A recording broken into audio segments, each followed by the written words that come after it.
जय श्री कृष्ण मेरे भाइयों। द इंस्पायर गुरुकुल की इस डिस्कशन सीरीज में आप लोगों का स्वागत है। और आज का जो हमारा टॉपिक रहेगा वो रहेगा 1857 की क्रांति की जो मुख्य घटनाएं हैं उनके बारे में हम लोग डिस्कस करेंगे। इससे पहले का जो सेशन था उसमें हमने इस क्रांति की जो पृष्ठभूमि है उसको तैयार किया था। और अब इस सेशन को हम दो तीन भागों में बांट कर पढ़ेंगे, जिसमें हम सबसे पहले ये देखेंगे कि राजस्थान में उस समय ईस्ट इंडिया कंपनी की क्या स्थिति थी। और सेकंड हम देखेंगे कि तारीख के हिसाब से देखेंगे कि घटनाक्रम किस हिसाब से हुआ है। और तीसरा हम देखेंगे कि प्रत्येक रियासत में क्या-क्या घटनाएँ हुई, उसके बारे में हम विस्तार से चर्चा करेंगे। तो सबसे पहले हम शुरू करते हैं कि राजस्थान में उस समय ईस्ट इंडिया कंपनी की क्या स्थिति थी। यानी कि जो राजस्थान का प्रशासन है, वो उत्तर पश्चिमी प्रांत यानी कि यूपी का जो प्रांत था, उसका एक लेफ्टिनेंट गवर्नर था, कर्नल कोलविन, उसके हाथों में था और उसका जो हेडक्वार्टर था वो था आगरा। और राजस्थान में शांति व्यवस्था की जिम्मेदारी है वो agent to governor general George Patrick Lawrence को दे रखी थी। और ये जो एजेंट टू गवर्नर जनरल थे, ये भारत के गवर्नर जनरल लॉर्ड कैनिंग के प्रति उत्तरदायी थे। और एजीजी के अंतर्गत है वो पॉलिटिकल एजेंट नियुक्त होते थे। और राजस्थान की सभी रियासतों में है वो अंग्रेजों का जो प्रतिनिधि था, उसे पॉलिटिकल एजेंट कहा जाता है। आपने ये भी पढ़ा होगा कि भरतपुर में जो पॉलिटिकल एजेंट है वो मॉरिसन था, और जयपुर में ईडन थे, कोटा में बर्टन था और मारवाड़ में मेक मोशन था। इसके अलावा सिरोही में है वो जेडी हॉल थे और मेवाड़ में है वो सावर्स है वो पॉलिटिकल एजेंट के तौर पर नियुक्त थे। तो पॉलिटिकल एजेंट है वो एजेंट टू गवर्नर जनरल के प्रति उत्तरदायी थे। और एजेंट टू गवर्नर जनरल है वो भारत का जो गवर्नर जनरल था लॉर्ड कैनिंग, उसके प्रति उत्तरदायी थे। और भारत का जो गवर्नर जनरल है वो ब्रिटेन में स्थित जो कोर्ट ऑफ डायरेक्टर थी जो 24 सदस्य थी, उसके प्रति उत्तरदायी थी। इन्हीं पॉलिटिकल एजेंट के माध्यम से देशी रियासतों के आंतरिक मामलों में हस्तक्षेप किया गया था। इससे पहले हम ये देख चुके हैं कि चार्ल्स मैटकॉफ के द्वारा राजस्थान की रियासतों से संधि की गई थी। और मालवा को जो रेजिडेंट था मेलकॉम, और मेलकॉम के द्वारा है वो डूंगरपुर, बांसवाड़ा और प्रतापगढ़ रियासतों के साथ संधि की गई थी। अगर हम अजमेर की बात करें तो सिंधिया के साथ जुलाई 1818 में एक संधि की गई थी ईस्ट इंडिया कंपनी के द्वारा। और उस संधि के तहत है वो जो अजमेर मेरवाड़ा का जो प्रशासन है वो ईस्ट इंडिया कंपनी के हाथों में आ गया था। और कर्नल डिक्सन को है वो अजमेर मेरवाड़ा में शांति बनाए रखने के लिए नियुक्त किया था। अब हम 1857 की जो क्रांति है इसको है वो तारीखवार देखेंगे कि घटनाक्रम किस प्रकार रहा है। सबसे पहले हम ये बात करेंगे कि 29 मार्च 1857 को है वो मंगल पांडे के द्वारा बैरकपुर छावनी में जो ईस्ट इंडिया कंपनी के अधिकारी थे उनको मौत के घाट उतार दिया था। और यहीं से है वो 1857 की क्रांति की जो शुरुआत हुई थी उसकी चिंगारी है वो यहीं से लगी थी। यानी कि इसके बाद 8 अप्रैल को है वो मंगल पांडे को फांसी दे दी जाती है। और जैसे ही मंगल पांडे को फांसी दी गई तो मेरठ के जो सैनिक थे उनमें है वो असंतोष फैला कि आप ऐसा कैसे कर सकते हैं। तो 10 मई 1857 को वो मेरठ से भारत में क्रांति की शुरुआत होती है। यहाँ के जो सैनिक थे वो 11 मई को है वो दिल्ली पहुँचते हैं और 12 मई को है वो दिल्ली पर अधिकार कर लेते हैं। इसके बाद इन्हें एक ऐसे योग्य नेता की ज़रूरत थी, इसलिए इन्होंने है वो 18 मई को बहादुर शाह जफर को अपना नेता नियुक्त किया था। और इसके बाद है वो राजस्थान की घटनाओं के बारे में देखेंगे कि राजस्थान की घटनाएं हैं वो किस प्रकार रही है। सबसे पहले हम ये बात करेंगे कि agent to governor general Lord Patrick Lawrence के पास ये सूचना पहुंची थी 19 मई को कि मेरठ के जो सैनिक हैं उनके द्वारा विद्रोह कर दिया गया है और वो दिल्ली की ओर कूच कर गए हैं। आप भी है वो अपनी जितनी भी जो सैनिक छावनियाँ थी उन पर है वो नियंत्रण बनाए रखे, कहीं ये ना हो कि वहाँ के सैनिक भी विद्रोह कर ले। इस हिसाब से 23 मई को है वो जॉर्ज पैट्रिक लॉरेंस के द्वारा राजस्थान के जितने भी राजपूत शासक थे उनको एक पत्र भेजा जाता है कि आप अपने राज्य में है वो विद्रोहियों को शरण नहीं दें और आप है वो ईस्ट इंडिया कंपनी के प्रति वफादार बन के रहें। इसके बाद ये होता कि 27 मई को मेवाड़ के जो महाराणा स्वरूप सिंह थे, इन्होंने अपने जागीरदार और जितने भी सामंत थे उनको एक पत्र लिखा कि भाई आपको है वो ईस्ट इंडिया कंपनी के प्रति वफादार रहना है और ज़रूरत के समय है आपको सैनिक सेवा और रसद है वो उपलब्ध करवानी है। 28 मई से राजस्थान में क्रांति की शुरुआत मानी जाती है और वो मानी जाती है नसीराबाद छावनी से। इस छावनी को डिस्कस करने से पहले हम बात करेंगे कि जो 15वीं बंगाल नेटिव इन्फेंट्री थी वो कहाँ से आई थी और उसको उसके द्वारा है वो कैसे विद्रोह किया गया। यानी कि जो 15वीं बंगाल नेटिव इन्फेंट्री थी ये 1857 की क्रांति शुरू होने से पहले कुछ ही समय पहले है वो बंगाल से आई थी और इससे है वो अजमेर का जो शस्त्रागार था वहाँ पर नियुक्त किया गया था। अंग्रेजों का जितने भी अस्त्र शस्त्र थे और जो गोला बारूद था यानी कि आप खजाना मान सकते हैं वो है वो अजमेर में था। और इस शस्त्रागार की सुरक्षा के लिए है वो 15वीं नेटिव इन्फेंट्री को बुलाया गया था। और अजमेर में इस शस्त्रागार की है वो सुरक्षा कर रही थी ये 15वीं बंगाल नेटिव इन्फेंट्री। जब इन्हें इस विद्रोह के बारे में जानकारी मिली तो इस सैनिक टुकड़ी को है वो इनके द्वारा है वो नसीराबाद भेज दिया गया। इन पर अविश्वास किया गया कि कहीं ये ना हो कि ये भी बंगाल से ही है और हो सकता है ये भी विद्रोह कर ले। इसलिए है वो इस टुकड़ी को है वो नसीराबाद भेज दिया जाता है। और अजमेर का जो शस्त्रागार था उसकी सुरक्षा करने के लिए 3 सैनिक टुकड़ियाँ बुलाई जाती हैं। पहली सैनिक टुकड़ी है वो जोधपुर के महाराजा जो तख्त सिंह थे उनके द्वारा है वो कुशलराज सिंघवी के नेतृत्व में एक सेना भेजी जाती है और उसको ये कहा जाता है कि आप अजमेर पहुंचिए और जो शस्त्रागार है उसकी रक्षा करने की जिम्मेदारी आप पर है। दूसरी थी कि जो ब्यावर में जो मेरवाड़ा बटालियन थी उसको बुलाया गया था अजमेर के शस्त्रागार की रक्षा करने के लिए। और तीसरी थी जो डीसा नगर से है वो अंग्रेज सैनिक टुकड़ी बुलाई गई थी, क्योंकि ऐसा माना जाता है कि जिस समय अंग्रेजों के द्वारा या जिस समय 1857 की क्रांति हो रही थी उस समय है वो राजस्थान में सिर्फ और सिर्फ 5-6 हज़ार सैनिकों पर 40-50 अंग्रेज अधिकारी थे। यानी कि अंग्रेजों की सुरक्षा का जिम्मा भी है वो भारतीय सैनिकों पर था। और भारतीय सैनिकों पर अंग्रेजों के द्वारा अविश्वास किया गया।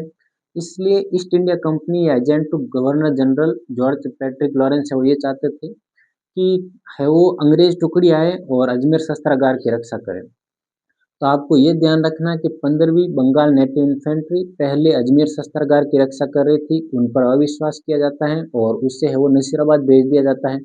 इसकी जगह 3 सैनिक टुकड़ियाँ आती हैं जोधपुर के कुशलराज सिंघवी के नेतृत्व में। दूसरी आती है ब्यावर से जो मेरवाड़ा बटालियन है और तीसरी है वो दिशा नगर से एक अंग्रेज सैनिक टुकड़ी बुलाई जाती है। अब हम बात करेंगे कि 28 मई 1857 को जो 15वीं नेटिव इन्फेंट्री थी इसके सैनिकों के द्वारा विद्रोह कर दिया जाता है।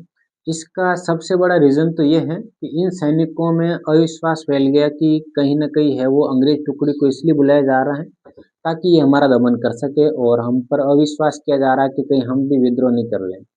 दूसरी बात ये थी कि जो अफ़वाह फैल रही थी कि आटे में है वो हड्डियाँ मिलाई जा रही हैं ताकि भारतीय सैनिकों का धर्म भ्रष्ट हो जाए। और दूसरा था कि जो चर्बी वाले कारतूस हैं उसमें गाय और सूअर की चर्बी लगी है, इसलिए है वो भारतीय सैनिकों का है वो धर्म भ्रष्ट किया जा रहा है।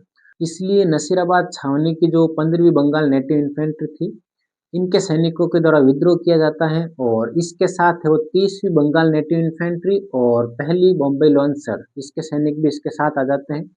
तो आपको कीवर्ड्स के रूप में ये याद रखना है कि 15-30-1 यानी कि 15वीं बंगाल नेटिव इन्फेंट्री, 30वीं बंगाल नेटिव इन्फेंट्री और पहली बॉम्बे लॉन्चर्स के जो सैनिक थे इसके द्वारा नसीराबाद छावनी में है वो विद्रोह किया जाता है। और यहाँ पर है वो न्यूब्रो और स्पोर्टिसवुड इन 2 व्यक्तियों की मौत के घाट उतार दिया जाता है। यानी कि 4 अंग्रेज अधिकारियों के नाम आपको याद रखना है, लॉक, हार्डी, न्यूब्रो और स्पोर्टिसवुड। इसमें न्यूब्रो और स्पोर्टिसवुड की तो डेथ हो जाती है। ये जो बचे-कुचे जितने भी अंग्रेज सैनिक थे या फिर जो ईस्ट इंडिया कंपनी के अधिकारी थे, इनको है वो ब्यावर में शरण दी जाती है।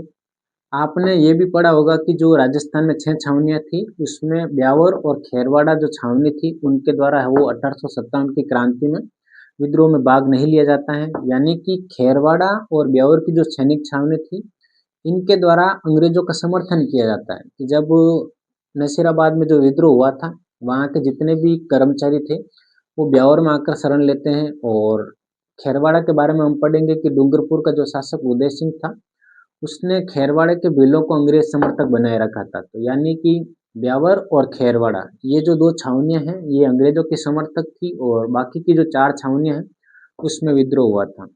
इसके बाद यहाँ के जो सैनिक हैं वो दिल्ली की ओर प्रस्थान करते हैं और 18 जून को है वो दिल्ली पहुँचते हैं। और दिल्ली में जो ईस्ट इंडिया कंपनी के द्वारा घेरा लगाया जाता है उस पर है वो आक्रमण कर दिया जाता है।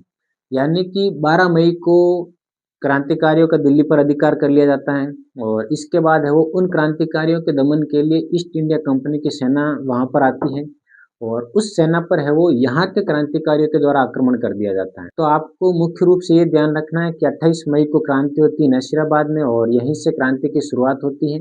15वीं नेटिव इन्फेंट्री, 30वीं नेटिव इन्फेंट्री और फर्स्ट बॉम्बे लॉन्सर्स के सैनिक है वो इसमें इस विद्रोह में भाग लेते हैं। न्यूब्रो और स्पोर्टिसवुड की डेथ हो जाती है, लॉक और हार्डी घायल हो जाते हैं और यहाँ के जितने भी ईस्ट इंडिया कंपनी के कर्मचारी थे उनके द्वारा है वो ब्यावर में शरण ली जाती हैं और यहाँ के जो विद्रोही है वो दिल्ली की ओर प्रस्थान करते हैं तो उनका पीछा है वो मारवाड़ और मेवाड़ की सेनाओं के द्वारा किया जाता है। जब मथुरा में है वो देवी सिंह के द्वारा विद्रोह किया जाता है तो उसकी सूचना है वो भरतपुर राज्य तक पहुंचती है और भरतपुर के सैनिक है वो भी है वो विद्रोह की भावना से प्रेरित होते हैं कि यार कहीं ना कहीं हमें भी विद्रोह करना चाहिए। तो भरतपुर में है वो 31 मई को विद्रोह कर दिया जाता है। भरतपुर राज्य का जो शासक था वो जसवंत सिंह था और जसवंत सिंह नाबालिग होने के कारण यहाँ का जो शासन है वो पूरा ही है वो मॉरिसन के द्वारा संभाला जाता था। आपने डलहौजी की गोद निषेध नीति के बारे में या व्यक्तिगत सिद्धांत के बारे में पढ़ा होगा कि उसने सतारा, जैतपुर, संबलपुर, नागपुर और झांसी के जितने भी जो राज्य थे उनको है वो इस नीति के तहत हड़प लिया था। इसी के तहत आपने ये भी देखा होगा कि पॉलिटिकल एजेंट के माध्यम से ही आंतरिक मामलों में हस्तक्षेप किया जाता था। तो भरतपुर का जो शासक जसवंत सिंह था वो था नाबालिग और मॉरिसन के कंधों पर थी वहाँ के जो प्रशासन की जिम्मेदारी। इसलिए मॉरिसन को है वो भरतपुर छोड़ने की सलाह दी थी लोगों ने, क्योंकि मॉरिसन के द्वारा कुछ ऐसे काम किए गए थे जिससे वहाँ के जो गुर्जर और मेव लोग थे वो भी परेशान हो चुके थे। इसलिए मॉरिसन को भरतपुर छोड़ने की सलाह दी जाती है, लेकिन मॉरिसन है वो भरतपुर छोड़ने को तैयार नहीं होता। इसके बाद ये होता कि पास में एक जगह पड़ती है शाहगंज और शाहगंज में विद्रोह होता है। तब उत्तर पश्चिमी प्रांत का जो लेफ्टिनेंट गवर्नर कॉल्विन था उसके द्वारा है वो मॉरिसन को ये कहा जाता है कि आप जल्द से जल्द आगरा पहुंचो। इसके बाद है वो मॉरिसन भरतपुर छोड़कर आगरा जाता है और आगे हम ये देखेंगे कि जब मारवाड़ में मेकमसन की मृत्यु होती है तो उसके बाद कार्यवाहक पॉलिटिकल एजेंट के रूप में है वो मॉरिसन को नियुक्त किया जाता है।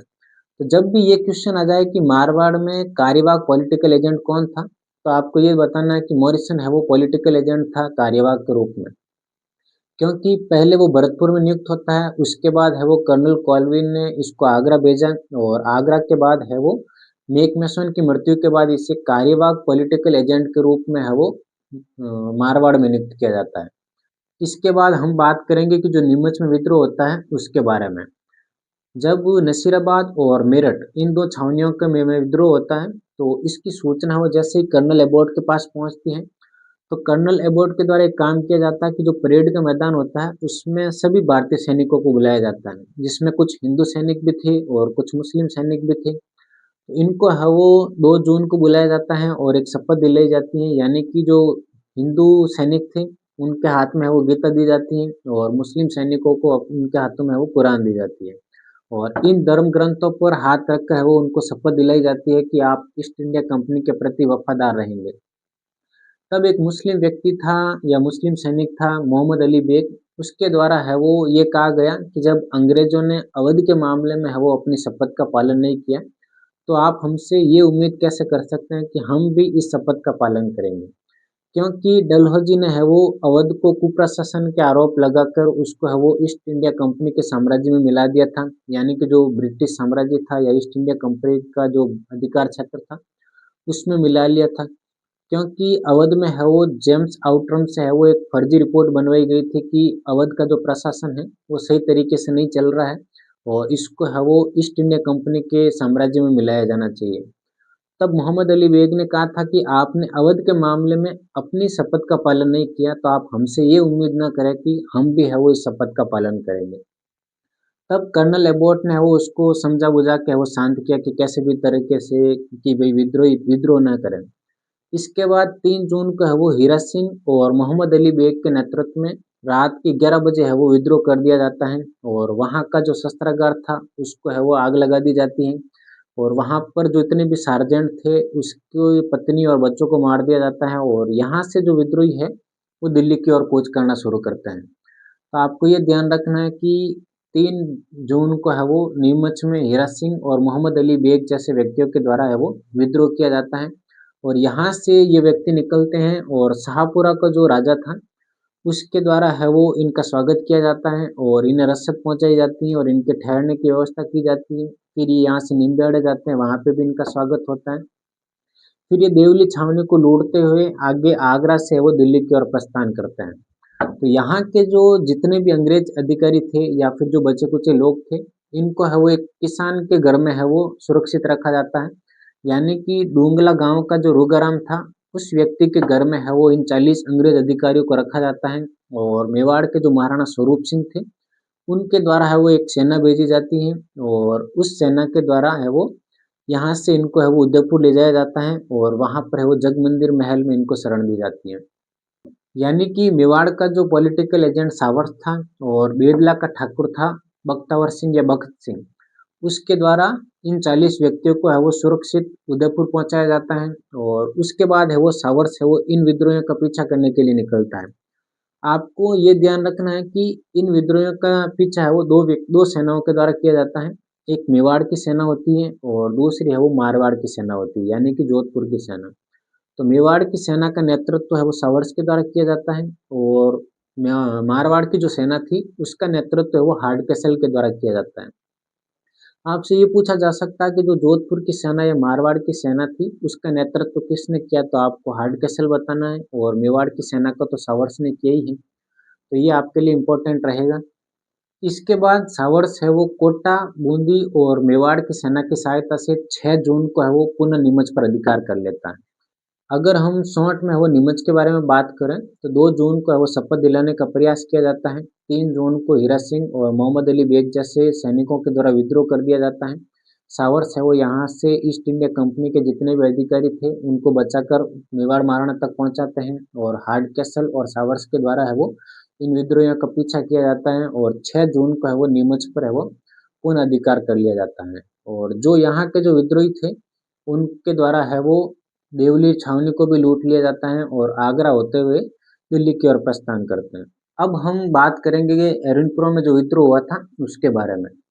आपने ये पढ़ा होगा कि 1835 में वो जोधपुर लीजियन की स्थापना होती है और इसका जो हेडक्वार्टर है वो एरनपुरा में होता है। इसकी एक सैनिक टुकड़ी है वो आबू में तैनात थी और आपने ये भी पढ़ा होगा कि 1832 में जो राजपूताना रेजिडेंसी है उसकी स्थापना की गई थी राजपूताना के जो शासक है उस पर नियंत्रण स्थापित करने के लिए।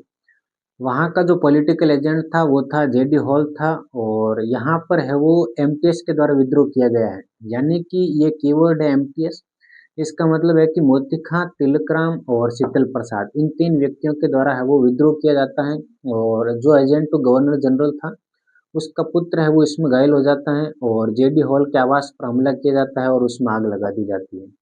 इसके बाद आबू में जो खजाना होता है उसको लूटा जाता है और वहाँ से जो सैनिक है वो एरिनपुरा आते हैं। एरिनपुरा में अन्य साथियों के साथ ये लोग मिलते हैं और यहाँ से है वो ये दिल्ली की ओर जाने की योजना बनाते हैं। यानी कि आबू में जो सैनिक टुकड़ी थी उसके द्वारा विद्रोह किया गया था और जेडी हॉल और उसके जो साथी थे यानी कि एजीजी का पुत्र था उसमें वो घायल हो गए थे और उसके बाद है वो यहाँ से चल के एरिनपुरा आते हैं और एरिनपुरा में अन्य साथियों के साथ मिलकर चलो दिल्ली और मारो फिरंगी के नारा लगाते हुए दिल्ली की ओर रवाना होते हैं। पाली में एक जगह पड़ती है खैरवा और खैरवा में है वो अहुआ का जो शासक था कुशाल सिंह चंपावत, वो इन विद्रोहियों से आकर मिलता है और इनके साथ साथ है वो अहुआ के जो विद्रोही कुशाल सिंह चंपावत थे, इनके सहयोगियों में है वो गुलर का है वो बिशन सिंह और आलनियावास का अजीत सिंह और अशोक का शिवनाथ सिंह। और इसके अलावा आसपास के जो क्षेत्र थे यानी कि जो लांबिया और उदावास थे, यहाँ के जो सामंत थे वो भी है वो रसद और सेना लेकर है वो अहुआ के कुशाल सिंह की मदद करने के लिए आते हैं। तो आपको सहयोगियों में तो ये याद रखना है कि आलनियावाद का अजीत सिंह, अशोक का शिवनाथ सिंह और गुलर का बिशन सिंह, ये 3 थे और अहुआ का जो कुशाल सिंह था इन चारों के नेतृत्व में है वो जो यहाँ के एरिनपुरा छावनी के जो सैनिक थे इन सहयोगियों के साथ मिलकर है वो तख्त सिंह के विरुद्ध कार्रवाई चाहते हैं। यानी कि ये होता है कि जो अहुआ का कुशाल सिंह चंपावत था ये तख्त सिंह से नाराज था क्योंकि तख्त सिंह ने है वो अहुआ के जो शासक कुशाल सिंह चंपावत है इसकी जागीर को जब्त कर लिया था। तो अहुआ का जो ठाकुर है वो ये चाहता था कि अंग्रेज है वो इसमें मध्यस्थता करे और उससे है वो अपनी जागीर वापस दिलाए।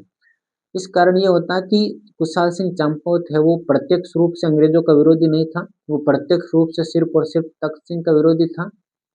लेकिन ईस्ट इंडिया कंपनी और राजस्थान की रियासतों के बीच भी एक संधि होती है कि मतलब जब सामंतों का विद्रोह होता है या फिर विदेशी शत्रु से रक्षा की जिम्मेदारी है वो ईस्ट इंडिया कंपनी के कंधों पर रहेगी।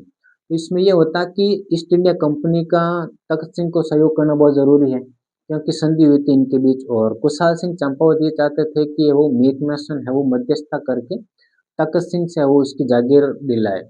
क्योंकि एक पुस्तक लिखी थी प्रिचार्ड ने एक पुस्तक लिखी थी द म्यूटिनी इन राजपूताना। उसमें ये स्पष्ट रूप से लिखा है कि अहुआ का जो ठाकुर कुशाल सिंह चंपावत था, ये अंग्रेजों का विरोधी नहीं था, बल्कि ये वो तख्त सिंह का विरोधी था और ये अंग्रेजों से सिर्फ मध्यस्थता चाहता था। इसके बाद ये होता कि जब agent to governor general George Patrick Lawrence के पास ये सूचना पहुंचती है कि आहुआ के पास एक जगह पड़ती है खेरवा, वहां पर है वो बहुत सारे सैनिक इकट्ठा हो रहते हैं, तो तख्त सिंह को ये आदेश दिया जाता है कि आप इन सैनिकों के विरुद्ध है वो कार्रवाई करो। तो तख्त सिंह के द्वारा फौजदार था राजमल लोढ़ा और किलेदार था ओनाड सिंह पंवार और एक सेनापति था कुशलराज सिंह भी। इसके नेतृत्व में है वो सेना भेजी जाती है और इस सेना के द्वारा और क्रांतिकारियों के बीच एक युद्ध होता है, बिठोड़ा का युद्ध, जो 8 सितंबर को होता है। तो आपको ये ध्यान रखना है कि ओनाड सिंह पंवार, राजमल लोढ़ा और कुशलराज सिंह भी ये तो थे तख्त सिंह की सेना की तरफ से। इसके साथ ही क्रांतिकारियों की तरफ से वो कुशाल सिंह, अजीत सिंह, बिशन सिंह ये व्यक्ति थे, इनके साथ शिवनाथ सिंह भी थे। तो इनके मध्य है वो 8 सितंबर 1857 का वो बिठोड़ा का युद्ध होता है और इस युद्ध में है वो ओनाड सिंह को लपेट लिया जाता है, यानी कि ओनाड सिंह इस युद्ध में मारा जाता है। इसके बाद ये होता है कि जब ये सूचना है वो एजेंट टू गवर्नर जनरल के पास पहुंचती है कि भाई ये जो सेना है वो हार गई, तो वो अजमेर से वो एक सेना लेकर आता है और मेकमैसन जो कि पॉलिटिकल एजेंट था उसको भी कहता है कि आप भी एक सेना लेकर आइए। यानी कि दूसरे युद्ध में वो agent to governor general George Patrick Lawrence खुद एक सेना लेकर अजमेर से आता है और पॉलिटिकल एजेंट मेकमैसन को भी कहता है कि आप मेरी सहायता करने के लिए आए, क्योंकि ये जिम्मेदारी थी पॉलिटिकल एजेंट की वैसे भी। तो इन दो व्यक्तियों के द्वारा है वो युद्ध लड़ा जाता है और चेलावास के युद्ध में है वो एजेंट टू गवर्नर जनरल हार जाते हैं और ये वापस है वो अजमेर की तरफ चला जाता है। लेकिन इस युद्ध में है वो मेक मैसन को मरोड़ लिया जाता है, यानी कि मेक मैसन को है वो गर्दन काट के है वो आहुआ के किले पे लटका दी जाती है। यानी कि इस युद्ध को है वो काले और गोरों का युद्ध भी कहा जाता है। तो आपको ये ध्यान रखना है कि 18 सितंबर को चेलावास का युद्ध होता है, जिसे काले तथा गोरे व्यक्तियों का युद्ध भी कहा जाता है। 8, 18, 20, 24 आपको डेट याद रखनी है, ये कीवर्ड्स होंगे। उसके बाद क्या होता है कि जब ये सूचना है वो गवर्नर जनरल जो कि भारत का था, लॉर्ड कैनिंग के पास पहुंचती है, तो उसने है वो इस घटना के लिए जॉर्ज पैट्रिक लॉरेंस को फटकार लगाई थी कि भाई आपको इतनी जल्दबाजी की जरूरत क्या थी, एक बार हम तक सूचना तो पहुंचाते कि भाई ऐसी बात है। तो इसके लिए है वो जॉर्ज पैट्रिक लॉरेंस को फटकार पहुंचाई और उसके बाद ये होता है कि कर्नल होम्स के नेतृत्व में है वो लॉर्ड कैनिंग खुद एक सेना भेजता है और ये जो सेना भेजता है वो 20 जनवरी के आसपास भेजता है 1858 में और आउवा को घेर लिया जाता है और आउवा को घेरने के बाद है वो 24 जनवरी को आउवा पर अधिकार हो जाता है। तो आपके लिए यहाँ पर 4 डेट इंपॉर्टेंट है, 8 सितंबर, 18 सितंबर, 20 जनवरी और 24 जनवरी। यानी कि 24 जनवरी को है वो तीसरे युद्ध में आउवा पर ईस्ट इंडिया कंपनी का अधिकार हो जाता है। तो आपको ये ध्यान रखना है कि ईस्ट इंडिया कंपनी का अधिकार आउवा पर है वो 24 जनवरी को होता है और कर्नल होम्स के नेतृत्व में तीसरे युद्ध में है वो सेना भेजी जाती है। इसके साथ ही आपको ये भी याद रखना है कि जो अशोक का शिवनाथ सिंह था, इस व्यक्ति के नेतृत्व में है वो जोधपुर लीजियन के जो विद्रोही सैनिक थे, ये दिल्ली की ओर प्रस्थान करते हैं और ये जो है वो हरियाणा में एक जगह पड़ती है रेवाड़ी, उस रेवाड़ी पर भी अधिकार कर लेते हैं। इसके बाद है वो 16 नवंबर को नारनौल में है वो ईस्ट इंडिया कंपनी की जो एक सेना थी उसके बीच और शिवनाथ सिंह के बीच युद्ध होता है। इसमें है वो शिवनाथ सिंह पराजित होता है, तो ये फिर वापस है वो पुनः अपनी जागीर की तरफ लौटता है। इसके बाद ये होता है कि जब अशोक का शिवनाथ सिंह वापस अपनी जागीर में आता है, तब तक उसे पता चलता है कि तख्त सिंह ने वो उसकी जागीर जब्त कर ली है। इसके बाद ये बाडलू नामक स्थान पर फिर से एक युद्ध करता है और इस युद्ध में वो पराजित हो जाता है और उसके बाद ये है वो आत्मसमर्पण कर देता है। यानी कि अशोक का शिवनाथ सिंह है वो आत्मसमर्पण कर देता है और इसके अलावा जो अजीत सिंह और बिशन सिंह थे, यानी कि आलियावास का जो अजीत सिंह और गुलर का जो बिशन सिंह था, इनके द्वारा है वो शेखावाटी में लूटमार मचाई जाती है।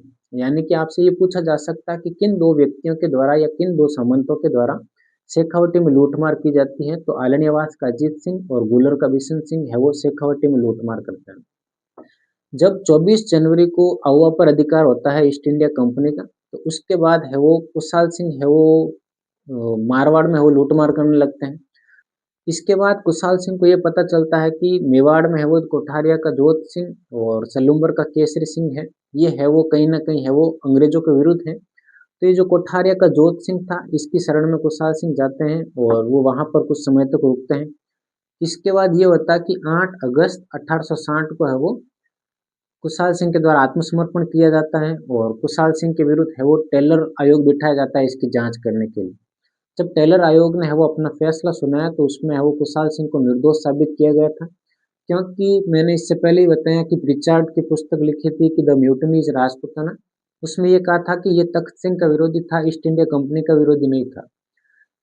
इसके अलावा कुछ और ऐसे फैक्ट हैं, यानी कि कुशाल सिंह ने वो एक बार मैकमेसन को एक पत्र लिखा, उसमें ये कहा था कि ईस्ट इंडिया कंपनी की जो सरकार है, वो सदा ही मुझ पर कृपालु रही है और मैं भी है वो देशभक्त बना रहना चाहता हूँ। ये बात है वो मैकमेसन को जो पत्र लिखा था उसमें कही थी। तो इन सब बातों से ये साबित होता है कि कुशाल सिंह है वो ईस्ट इंडिया कंपनी के विरुद्ध न होकर तख्त सिंह के विरोधी थे, लेकिन ये जो युद्ध है वो उसे मजबूरन लड़ने पड़े थे। इसके अलावा जो 1857 की क्रांति में जो गवर्नर जनरल की रिपोर्ट थी, उसमें भी है वो कुशाल सिंह के बारे में यही कहा गया है कि मतलब कुशाल सिंह है वो इन सब मामलों में निर्दोष है। इसके बाद ये होता है कि तख्त सिंह के लिए कहा जाता है कि आप कुशाल सिंह की है वो जागीर वापस लौटाएँ और इसमें भी वो तख्त सिंह ने ये किया कि उसका एक जागीर का एक बड़ा भाग था, उस पर कब्ज़ा कर लिया और छोटा-सा भाग है वो तो कुशाल सिंह को लौटा दिया था कि आप इसी से संतुष्ट रहिए। इसके अलावा मारवाड़ में कुछ अन्य फैक्ट की बात करें तो विद्रोहियों का जो केंद्र है वो आउवा में जो कामेश्वर मंदिर है उसको माना जाता है या फिर जो सुगली माता का मंदिर है उसको माना जाता है। यानी कि जो कर्नल होम्स था उसके द्वारा आउवा पर जब अधिकार किया गया था और आउवा को जब नष्ट किया गया था तो उसको है वो वहाँ से एक ऐसी मूर्ति मिली थी जिसके है वो 10 सिर और 54 हाथ थे और इस मूर्ति को है वो अजमेर लेकर जाता है और अजमेर म्यूजियम में है वो रख दिया जाता है। तो आपको ये ध्यान रखना कि 10 सिर होते हैं और 54 हाथ हैं। इस मूर्ति को है वो कर्नल होम्स अजमेर लेकर जाता है और अजमेर म्यूजियम में रखता है। और अगर आपको आउवा में केंद्र के बारे में पूछ लिया जाए तो आउवा का जो कामेश्वर मंदिर है वो और दूसरा वो सुगाली माता का मंदिर है वो, ये दोनों ही है वो विद्रोहियों के केंद्र के रूप में जाने जाते हैं। इसके अलावा जो नाथूराम खडगावत हैं, उनकी एक पुस्तक है Rajasthan role in the struggle of 1857। इस पुस्तक में है वो कुशाल सिंह चंपावत के बारे में बड़ा चढ़ाकर बताया गया है और इसे है वो इस पुस्तक में है वो अंग्रेजों का विरोधी बताया गया है कि कुशाल सिंह चंपावत है वो ईस्ट इंडिया कंपनी की जो सत्ता है उसको उखाड़ फेंकना चाहते थे, जबकि इस बात का है वो एम.एस. जैन भी खंडन करते हैं। और प्रिचार्ड की जो पुस्तक थी उसमें भी हमने देखा कि ऐसा कोई विवरण नहीं है। और इसके अलावा जो एजीजी की रिपोर्ट थी या गवर्नर जनरल की रिपोर्ट थी 1857 की क्रांति के बारे में, उसमें भी ऐसी कोई बात नहीं लिखी हुई है कि मतलब कुशाल सिंह है वो अंग्रेजों का विरोधी था।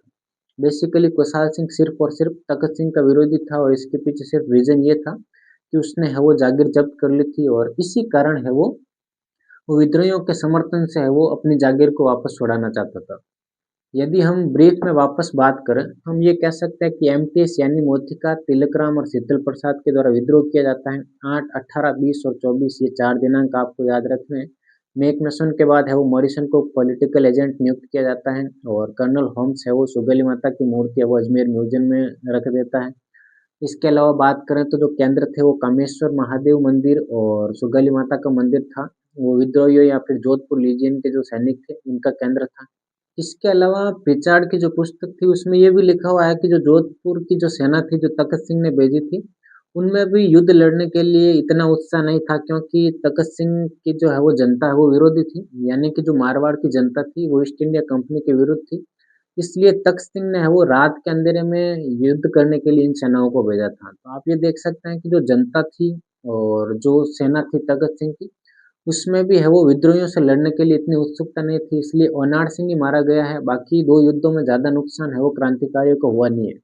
अब हम बात करेंगे कोटा राज्य में जो विद्रोह हुआ था उसके बारे में। इससे पहले हम ये बात करेंगे कि जो मथुरा में विद्रोह हुआ था या फिर जो आगरा में विद्रोह हुआ था और इसके अलावा जब नीमच में विद्रोह हुआ था, तो इन विद्रोहों का दमन करने के लिए कोटा से भी सैनिक टुकड़ियाँ भेजी गई थी और जब ये सैनिक टुकड़ियाँ हैं वो वापस कोटा पहुँची, तो यहाँ के सैनिकों को भी ये लगा कि अब हमें क्रांतिकारियों का साथ देना चाहिए और ईस्ट इंडिया कंपनी की जो सत्ता है, इसको हमें उखाड़ फेंकना चाहिए। इसके बाद ये होता है कि जब नीमच से 12 अक्टूबर को है वो बर्टन है वो कोटा पहुँचता है और 14 अक्टूबर को है वो राम सिंह द्वितीय के साथ एक मुलाकात तय करता है।